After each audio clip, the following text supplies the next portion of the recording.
one of the hottest trends of the last couple years has been these new netbooks. Now these are the 8 to 10 inch laptops. They're fairly inexpensive, about $300 to $500, so pretty cheap. But for the price you pay for degraded performance, degraded, is that a word? Regardless, the performance is worse. And are these netbooks actually a trend that's going to stick around, or are they just trendy for now? We bring in a couple technology journalists to talk about this. First off, Mike Rose from the unofficial Apple weblog. Mike, thanks for joining us. My pleasure. Also, we bring in Nate Langston from CNET UK. Nate, thanks for being with us. No problem. Hey, man. So obviously, these new netbooks, they're the highest growth area in computer sales. Obviously, it's a new market segment. People have been really excited about them, but a new NPD report says that about 58% of people who use these netbooks are disappointed, or 58% of the people are satisfied, rather, compared to around about 70% for laptop users. Some people say this points to people not really knowing what to expect when they get a netbook. Mike, do you think people are, expecting the right things with netbooks, and do you think that netbooks are going to stick around for a while longer than just this first trend? Well, I think if you take a look at Harry McCracken's piece on Technologizer today about this NPD research, he really hits it on the head, because netbooks are notebooks. They're the distinction between the two genres of laptops is kind of artificial, and there's a continuum of small and cheap to small and expensive, and small and cheap to large and expensive to large and cheap. There's all sorts of different factors that go into making the laptop experience.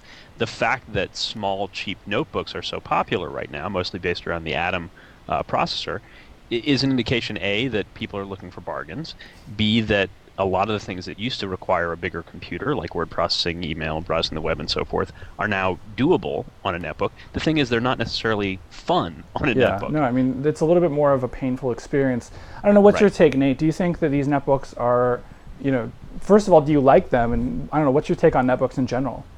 Oh, speaking personally, I hate them. I mean, I would rather spend 3 times as much on a computer and get something 10 times better.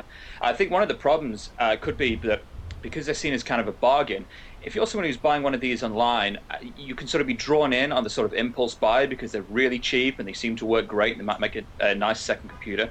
And then you get them back and you think, this is so small, where my fat finger's supposed to go? Whereas if you go into a store maybe and you can test out your fat fingers on the keyboard and think, yeah, this can work, I can do this. You'll buy it, and that's the 42% or whatever it is, that is satisfied. I think that's another factor at play. They probably will stick around, like anything that's cheap. Yeah, cheap and annoying. Everything sticks around that way, right? I don't know, Mike. Do you think that enough people have taken? When netbooks first came out, there was a really big, brouhaha in geek circles that people were taking these back en masse, not realizing that they didn't have Windows on them. They only had Linux. Obviously, now they all come with Windows XP. Do you think netbook sellers maybe are saying that this is a cheap computer because it's slower, or do you think that netbook sellers maybe are the ones at fault and not really giving people a fair shot at exactly what they're buying? Well, I mean, I think netbook marketers largely know what their product is. They know what they're trying to sell. They're trying to sell an inexpensive, extremely portable computing experience. I think the most interesting thing about the NPD report was that everyone who's buying a netbook goes in with the impression that they're going to be on the road and they're going to be taking it all sorts of places, and then 60% of them sit on the counter at home in the kitchen. Yeah. But they're great for what they are, as a second computer, as a backup machine, as a road machine, as a loaner machine, whatever. It's if you make this your primary computing experience, I think that leads to that 40% of people who are dissatisfied, because it's not a good all the time trying to get serious work done machine. It's a really portable, really easy to take with you machine. I have one. I have an MSI Wind, and I'm fond of it, and I like being able to pick it up and walk around with it. But it's sort of a toy to you, though. It sounds like it doesn't sound like you play with it, but you don't compute on it necessarily. It isn't it certainly isn't my primary machine. I've actually used it like a giant cell phone. I felt like one of those guys with a big Motorola phone, but I've used it with a headset and Skype and wireless, and walked around with it like a giant phone. I've used it for on the road for photos or iTunes Sync, and I did put another operating system on mine. Not the unofficial Apple weblog. There's no way that's OS X, right? No way that one would put Mac OS X on a MSI Wind, but I did actually do that, and it works. As many people have discovered, it works pretty well. It works well enough that the things that don't work become really annoying.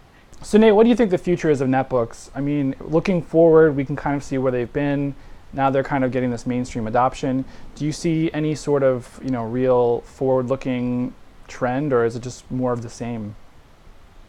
Yeah, I mean, I think that I think one of the things that we've seen move is the design and the way that these things are built. I mean, you look at the first Asus EPC, it's sort of 7 inches and smaller, and now one of the selling points can really be, these things are looking keyboard. nice, and they're a full-size keyboard, or at least close to full size, customized designs, maybe things like that, being sold as a second computer.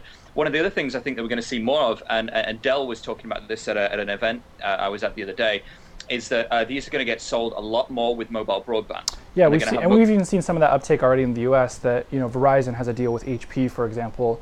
I think they say the netbook's $100. It's either $100 or $200. Really inexpensive though, but they're bundling it with a mobile broadband package. I don't know. Do you think that's the future of netbooks, is becoming these always on, always connected laptops?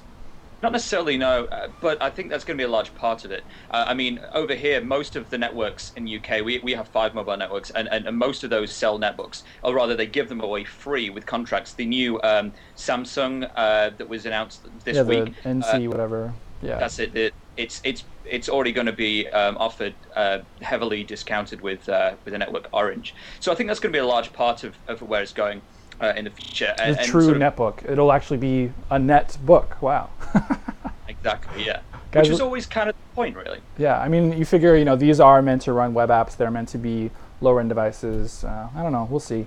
I got one at my house. I'm not sure we'll ever pick up another one because my wife actually has been a little bit frustrated. She says it's getting a little bit slow on her. It's kind of what you expect with these netbooks. I don't know. We'll see what we can do, and maybe we can speed it up somehow. Anyway, guys, we're going to leave it there because we're out of time. Mike Rose from the Unofficial Apple Weblog, thanks for being with us. Also, Nate Linkson from CNET UK, cnet.co.uk, and Nate does everything over there, so you can check him out. We'll see you next time. I'm Randall Bennett. Later.